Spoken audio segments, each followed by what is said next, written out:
Thank you, Bob, and thank you, Coro. It's a real honor to receive the Rudin Award for Civic Leadership.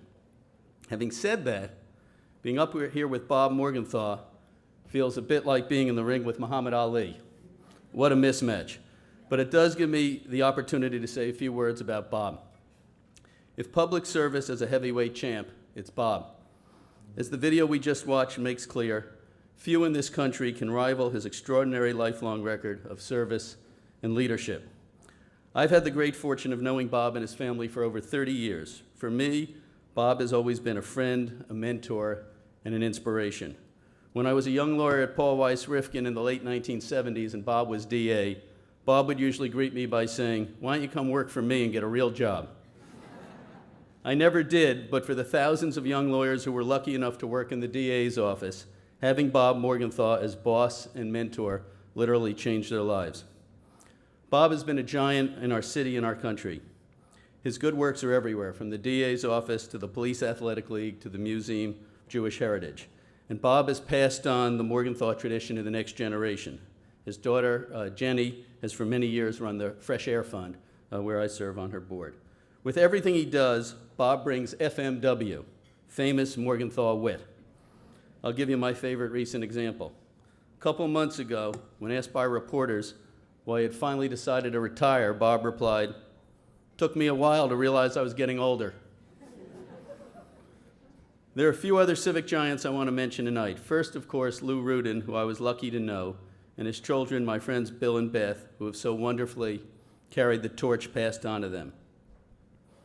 And then there are my own parents, Bob and Helen Bernstein, who are here tonight and have passed on a similar torch to me and my brothers Peter and Bill.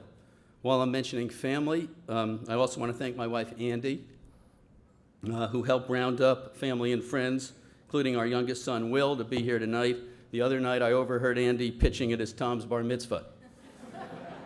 As for Will, he's had a pretty good night because while most of you were having cocktails, he was down at the putting green, got in some good quality time.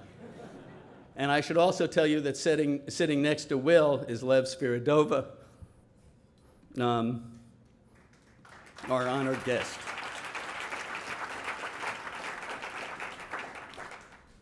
And finally, we would not be here tonight had it not been for the vision and hard work of Meredith Brokaw. Meredith brought Coro to New York in 1982. The rest is history. I remember being at one of the first Coro dinners presided over by Meredith and filled with her warmth and inspiration.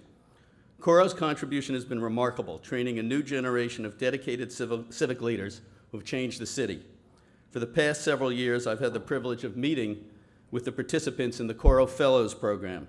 They are an amazing assemblage of talent and commitment, and it is no wonder that each year they go on to do such great things.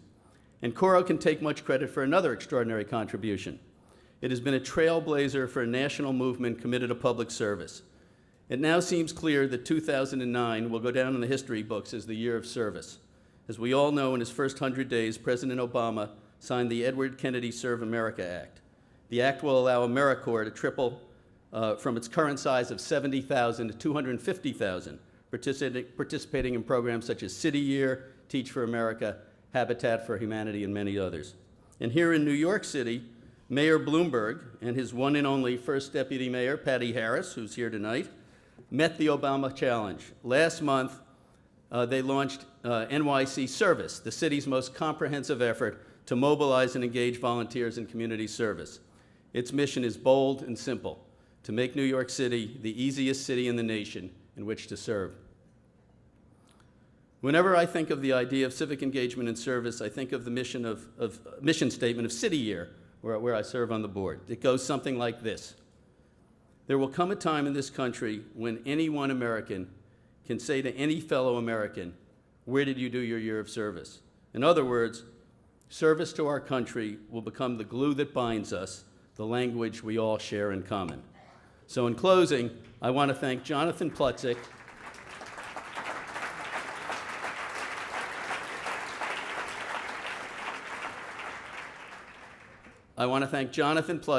the board, staff, and thousands of Coro alums for leading the way and making all of this possible. Thank you very much.